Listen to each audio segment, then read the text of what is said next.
Hi అండి. నా పేరు doctor Naveen Reddy, consultant neuro surgeon, Renova hospitals, Hyderabad. ఈరోజు మనం తెలుసుకోబోయే అంశం బ్రెయిన్ స్ట్రోక్ గురించి. బ్రెయిన్ స్ట్రోక్ వచ్చే ముందు ఎలాంటి లక్షణాలు ఉంటాయి, వాటి గురించి ట్రీట్మెంట్ గురించి మనం మాట్లాడుకుందాం. బ్రెయిన్ స్ట్రోక్ అంటే 2 రకాలు ఉంటుందండి. ఒకటి ఇస్కెమిక్ బ్రెయిన్ స్ట్రోక్ అంటారు, ఇంకోటి హెమరేజిక్ బ్రెయిన్ స్ట్రోక్. అంటే ఒక రక్తనాళాలు పూడిపోవటం వల్ల వచ్చే స్ట్రోక్‌ని ఇస్కెమిక్ బ్రెయిన్ స్ట్రోక్ అంటారు. అంటే ఒక పార్ట్ ఆఫ్ బ్రెయిన్‌కి బ్లడ్ సప్లై కట్ ఆఫ్ అయిపోతుంది. దానివల్ల వాళ్ళకి పక్షవాతం లాగా చేతులు, కాళ్ళు పడిపోవటం, ఫేసు డీవియేట్ అవ్వటం, మూతి వంకర పోవటం ఇట్లాంటియన్నీ ఉంటాయి.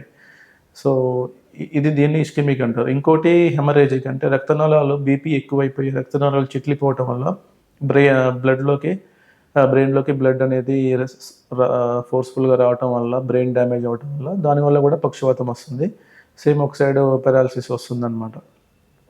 సో, దీనికి రీజన్స్ కామన్‌గా ఉండే రీజన్స్ హై బీపీ ఎక్కువగా ఉండటం, వాటిని కంట్రోల్‌లో పెట్టుకోకపోవడం, జనరల్ చెకప్ చేయించుకోకపోవడం వల్ల, బీపీ కంటిన్యూయస్‌గా ఎక్కువ ఉండటం వల్ల రక్తనాళాలు బ్రెయిన్‌లో ఉన్న రక్తనాళాలన్నీ డ్యామేజ్ అయిపోయి, మూసుకుపోయి ఇట్లా స్ట్రోక్ వచ్చే ఛాన్స్ ఉంటుంది. లేదా చిన్న చిన్న రక్తనాళాల్లో చిన్న చిన్న నీటి బుడగల్లాగా ఫార్మ్ అయ్యి రప్చర్ అయిపోతాయి.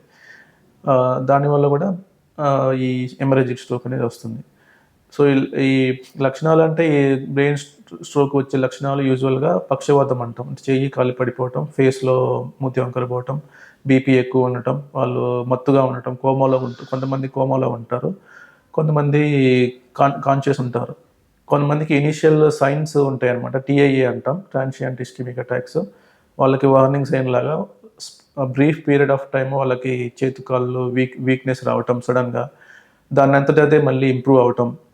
దాన్ని ట్రాన్సియంట్ ఇస్కెమిక్ అటాక్ అంటారు. ఇట్లా వచ్చిన వాళ్ళకి హై రిస్క్ ఆఫ్ స్ట్రోక్ ఉంటుంది. నెక్స్ట్ 1 మంత్‌లో గానీ, 1 ఇయర్‌లో మళ్ళీ ఫుల్ ఫ్లెడ్జ్డ్ స్ట్రోక్ వచ్చే రిస్క్ చాలా ఎక్కువగా ఉంటుంది. సో, ఇట్లాంటి సింప్టమ్స్ ఉన్నప్పుడు వెంటనే మనం హాస్పిటల్‌లో వెళ్లి కన్సల్ట్ అయితే బీపీ చెక్ చేయించుకోవటం, సీటీ స్కాన్ గానీ, ఎంఆర్ఐ స్కాన్ గానీ చేయించుకోవటం. దాంట్లో యాంజియోగ్రామ్ అని ఉంటుంది.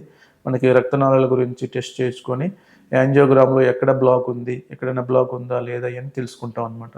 ఇన్ కేస్ ఎక్కడైనా బ్లాక్ ఉంటే దానికి మెడిసిన్ వాడటం, అంటే రక్తం పలుచగా అయ్యే మెడిసిన్స్ ఉంటాయి.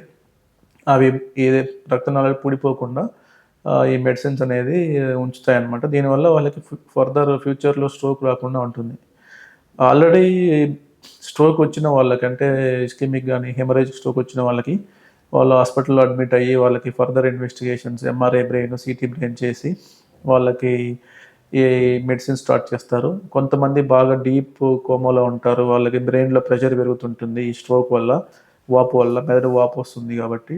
సో, వాళ్ళకి సర్జరీకి వెళ్ళే అవకాశం కూడా ఉంటుంది. లైఫ్ సేవింగ్ కోసం ఒక పార్ట్ ఆఫ్ బోన్ తీసేసి వాళ్ళకి స్పేస్ కల్పిస్తాం. దానివల్ల వాళ్ళకి లైఫ్ రిస్క్ అనేది తగ్గిపోతుంది. స్లోగా వాళ్ళు దాని నుంచి రికవరీ రావడానికి మనం టైం కల్పిస్తాం. వాళ్ళకి ఫిజియోథెరపీ, రిహాబిలిటేషన్ ఇలాంటివి ఉంటాయన్నమాట.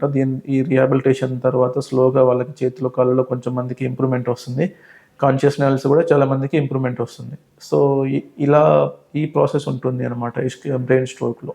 యూజువల్‌గా బ్రెయిన్ స్ట్రోక్ వచ్చేది సడన్ ఆన్‌సెట్‌గా వస్తుంది. అంటే వాళ్ళకి సడన్‌గా చెయ్యి, కాలు పడిపోవటం జరుగుతుంది. కొంతమందికి క్రానిక్ హెడేక్ ఉంటుంది. బీపీ ఎక్కువ ఉండటం వల్ల తలనొప్పి ఉండటం, బ్యాక్ ఆఫ్ ద హెడ్ అంటే నెక్ దగ్గర పెయిన్ రావటం, ఇరిటేషన్ ఇట్లా ఉండటం, ఇలాంటి సింప్టమ్స్ ఉంటాయి. ఇది నెగ్లెక్ట్ చేయటం వల్ల, కంటిన్యూయస్ బీపీ ఎక్కువ ఉండటం వల్ల వాళ్ళకి ఫ్యూచర్‌లో స్ట్రోక్ వచ్చే అవకాశాలు ఎక్కువగా ఉంటాయి. యూజువల్‌గా బీపీ, షుగర్ ఇలాంటి కోమార్బిడిటీస్ అంటారు. బీపీ ఎక్కువ ఉండే వాళ్ళకి, షుగర్ ఎక్కువ ఉండే వాళ్ళకి, వీళ్ళకి హై రిస్క్ ఉంటుందన్నమాట బ్రెయిన్ స్ట్రోక్. ఇంకా ఈ స్మోకింగ్ ఎక్కువ చేసేవాళ్ళు హై రిస్క్ ఉంటుందన్నమాట. బ్రెయిన్ స్ట్రోక్ వచ్చే రిస్క్ చాలా ఎక్కువ స్మోకింగ్ చేసే వాళ్ళకి. ఆల్కహాల్ తాగే వాళ్ళకి కూడా ఈ రిస్క్ అనేది చాలా ఎక్కువ ఉంటుంది. సో, సరిగ్గా నిద్ర లేకపోవటం, స్ట్రెస్ లెవెల్స్ ఎక్కువ ఉండటం, హై లెవెల్‌లో స్ట్రెస్‌ఫుల్ జాబ్స్ ఉండేవాళ్ళు, సరిగ్గా టైంకి ఫుడ్ తినకపోవడం వల్ల కూడా ఈ బ్రెయిన్ స్ట్రోక్ వచ్చే అవకాశాలు చాలా ఎక్కువ ఉన్నాయి. బ్రెయిన్ స్ట్రోక్‌లో 2 రకాలు ఉన్నాయని చెప్పాను. అందులో ఇస్కెమిక్ స్ట్రోక్ అనేది మనకి ఇంపార్టెంట్ అనమాట. అందులో రక్తనాళం ఏదైతే పూడిపోతుందో దాన్ని మనం వెంటనే వితిన్ 6 అవర్స్‌లో ఓపెన్ చేయగలిగితే, అంటే మెడిసిన్స్ ఉంటాయి.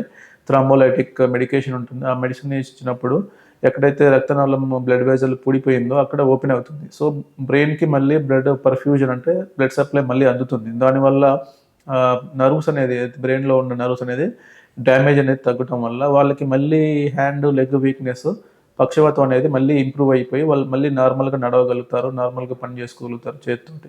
సో ఇది దాన్ని విండో పీరియడ్ అంటాం. వితిన్ 6 అవర్స్లో కనుక ఇట్లాంటి సిమ్టమ్స్ చేతుల్లో మొద్దుబారిపోవటం, లేకపోతే పడిపోవటం ఇట్లాంటివి వచ్చినప్పుడు వెంటనే హాస్పిటల్కి వచ్చినప్పుడు స్కాన్ చేసి అందులో ఏమన్నా మనకి స్ట్రోక్ ఉంది అనుకుంటే వెంటనే థ్రాంబోలైటిక్స్ అనే ట్రీట్మెంట్ ఇస్తాం.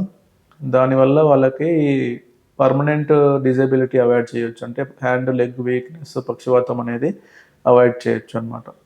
పెరాలసిస్ అంటే దాంట్లో సివియారిటీ అంటూ ఉంటుందండి. మైల్డ్ స్ట్రోక్ అనేది చాలా రికవరీ అనేది వెంటనే ఒక 1 వీక్ 2 వీక్స్లో వాళ్ళకి హ్యాండ్ స్ట్రెంత్ కానీ లెగ్ స్ట్రెంత్ కానీ ఇంప్రూవ్ అవుతుంది. వేరే సివియర్ స్ట్రోక్స్ ఉంటాయి. అంటే మొత్తం లార్జ్ పార్ట్ ఆఫ్ రక్తనాళము బ్లాక్ అయిపోతే ఒక పార్ట్ ఆఫ్ బ్రెయిన్కి బ్లడ్ సప్లై కట్ ఆఫ్ అయిపోవటం వల్ల ఎక్కువ పార్ట్ ఆఫ్ బ్రెయిన్ స్ట్రోక్ అంటే ఇన్వాల్వ్ అవటం వల్ల వాళ్ళకి కంప్లీట్ పెరాలసిస్ ఉంటుంది. చేతుల్లో కాళ్ళల్లో కంప్లీట్గా పడిపోతాయి. వాళ్ళల్లో ప్రోగ్నోసిస్ అనేది అంటే ఇంప్రూవ్మెంట్ అనేది చాలా తక్కువగా ఉంటుంది. అలాగే ఎక్కువ రోజులు అంటే వీల్ చైర్ డిపెండెంట్గా ఉండే అవకాశాలు చాలా ఎక్కువగా ఉంటాయి.